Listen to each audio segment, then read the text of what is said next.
Oh, it's recording. What up, y'all? You know what it is. But you know what it is. This video is funny. It's real funny. We got Garrison Hoener in here. Big G. He's doing a video. Wait, well, he's not doing a video. I'm starting new series on the Maddens.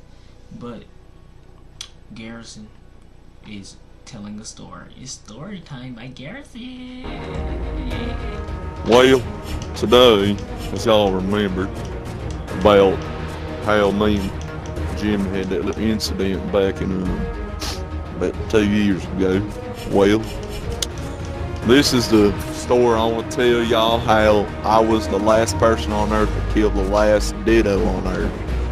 Now, if that ain't nothing, that ain't no TPs in the pot, if you ask me.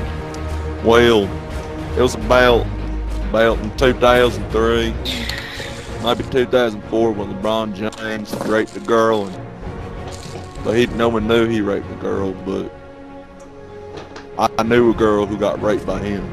But so me and my son Jimmy, you know, y'all remember this was before he got killed by that bitch at East Chase.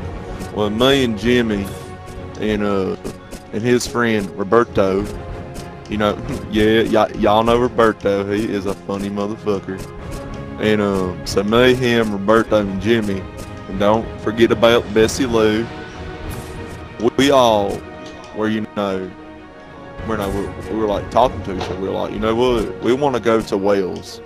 And like, I was like, why you want to go to Wales, Bessie Lou? She was like, well, Garrison, they have good lasagna. And I was like, Bessie Lou, they have Italian lasagna. She was like, no, have you ever tried the Wales lasagna? I was like, no. Well, she was like, that's better than having sex with a damn porn star and having a cupcake after it. I don't give a fuck if it ain't funny. So I was like, okay. So, and you know, I was like, I don't have enough money for that. And she was like, don't worry, son. I sold my wedding ring that you gave me. I was like, bitch. Now, I worked so hard. I worked harder than a black person trying to pick a cotton field. And I'm just fucking with that's racist. I'm sorry. But, so that happened. I was like, okay, so me, Jimmy, Roberto, and Bessie Lou. Y'all know Bessie Lou over Pags. Oh, shit.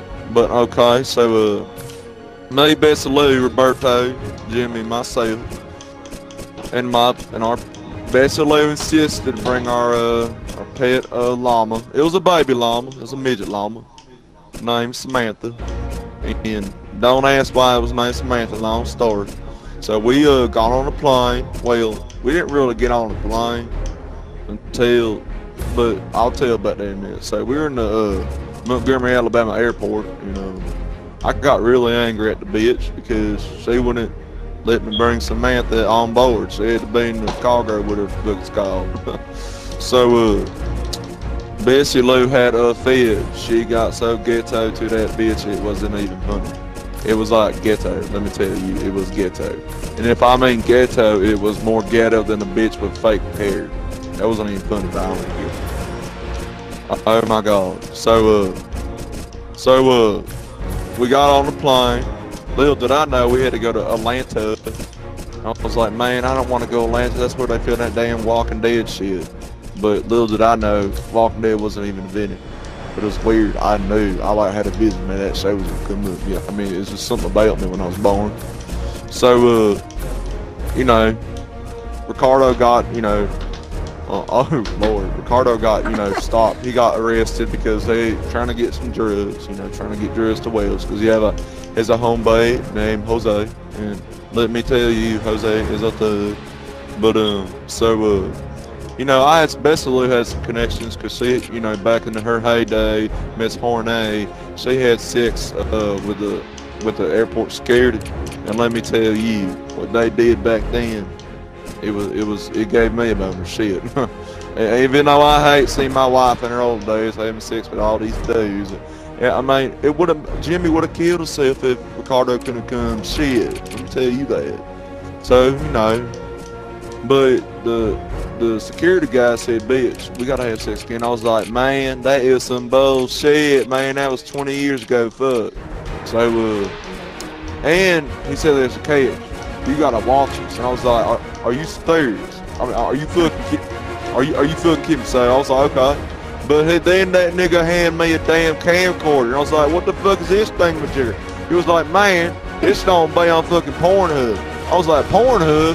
The hell you talking about? All I remember is, you know, there wasn't even fucking internet to watch Pornhub. You be telling me that you can go on the internet and watch free fucking porn? And it was like, man, it costs money. But like, bitch, what if people don't have money? He was like, man, you get 5 videos free. But I was like, okay, that's understandable. That's profitable, and I respect that. I respect that explicit company for that. So you know, they recorded it. It was very antagonizing watching that. You know, it hurt me more than it hurt her vagina getting rammed by a dick, because she wasn't used to that kind of stuff, you know. And I'm not saying my dick's small. I'm just saying I make up in performance, if you know what I mean. So let me tell you, that man made my wife make faces and make sounds that I haven't heard in 25 years of our marriage. Let me tell you that. So after that happened, you know, he gave her number without me knowing, but I now know to this day. So me, Ricardo, Jimmy, and Bessie Lou, we all hopped on the plane from Atlanta, voice crack, Atlanta, to Wales. So we're in the middle. Let me tell you, we're in the middle of the plane. All that shit happened. I guess they're having a Mile High club, and I was like, hey, Bessie Lou, you want to come with me and get up in this bitch?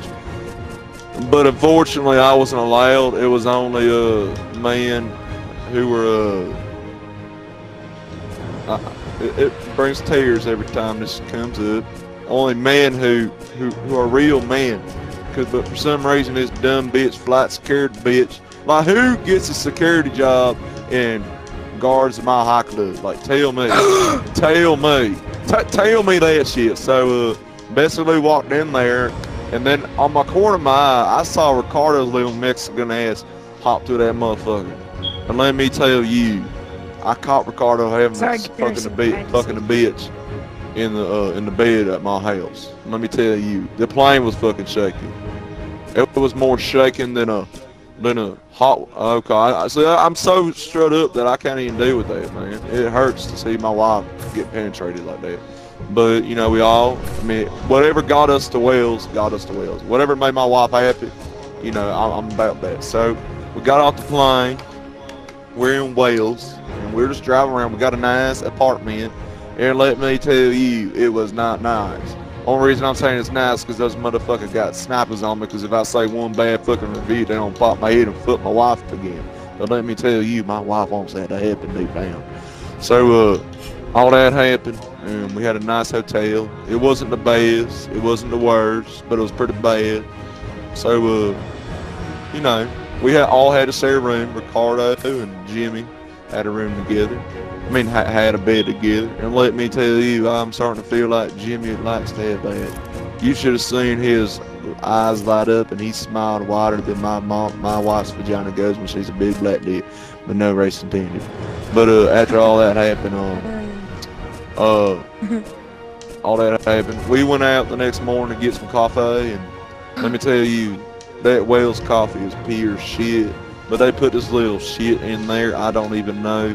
It changed my life. But so me, Jimmy, well, Bessie Lou, she stayed at the spa. It was a piece of shit spa, but it was a pretty good spa. So we were all having a good time. Me, Ricardo, and what's my son's name? Oh yeah, Jimmy. I'm sorry. I know, don't call the DHR. So me, Ricardo, and Jimmy, we were walking in the street of Wales, and I was looked at a sign that said, like a sign. You know, it was like a billboard, like in USA, but it wasn't really a billboard because, you know, I guess Wales doesn't want to spend a lot of money on a fucking billboard that nobody will look at. I mean, they will look at it, but they won't, you know, look at it. You know what I mean? It's just like, it's like a look at it. It's just like, you won't really look at it. So, they had like this little sign, and we looked at it and it said, It was called an Outback Trail. I was like, man, are we in Australia? And you know, Ricardo's a little smart ass. He says, no, Mr. Hoener, it ain't no fucking out in Australia.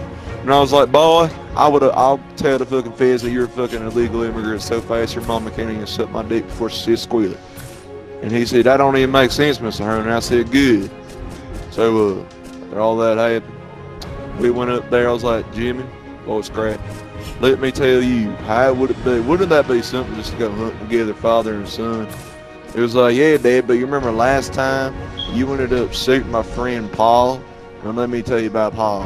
That nigga looked so ugly, he looked like a fucking grown deer. Let me tell you.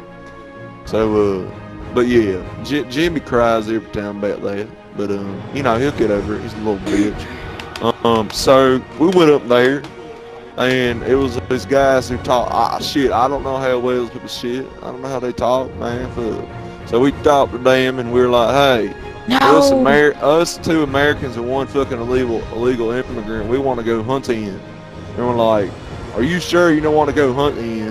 I was like, hell yeah, we want to go hunt. We go hunting all the time. Let me tell you.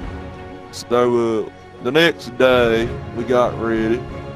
But Ricardo looked so fucking stupid. He dressed like a fucking soccer player, man. He thought we were doing something like with soccer balls. But man, this nigger had fucking extra tight shorts on and a fucking 1955 Mexican shit, and that shit was faded. No pun intended. So yeah. So all that happened. Oh my gosh, you would have quit the game if that would have gone in. Happened. You know it. You know you would have quit the game if that would have gone in. And shut the fuck up, you fat little bitch. So all that happened. And you know, we were hunting that day, and so we were hunting. Long story short, because it'll have sob stories. So we were hunting, sitting in the stands, and we're just sitting there bored as fuck. Then all of a sudden I see like Jimmy's like, Dad, there's a dodo. I was like, son, dodos are extinct. And he was like, no. Ricardo was passed out and he didn't have an opinion. So all that happened. Chicken was there. It was like, Dad, the chicken's right there. I mean, the dodo, excuse my French. I was like, no, son. Then all of a sudden I got up there. I shot the motherfucker. And then a bunch of FBI people came out. Said that's our dodo's the last dodo ever. And let me tell you, I got arrested, I got fined, Ricardo got shipped back to Mexico, and my son is still in penitentiary, let me tell you, but he got out. So yeah, you know, later I got sent to Hawaii to stay there for about 5 years, and when in 2008 I got out, and then I got arrested again, and that's my story. Y'all have a blessed day. I'm glad, I'm honored for y'all my fans, and I love y'all. I'll talk to y'all later. That's how I killed the last dodo on earth.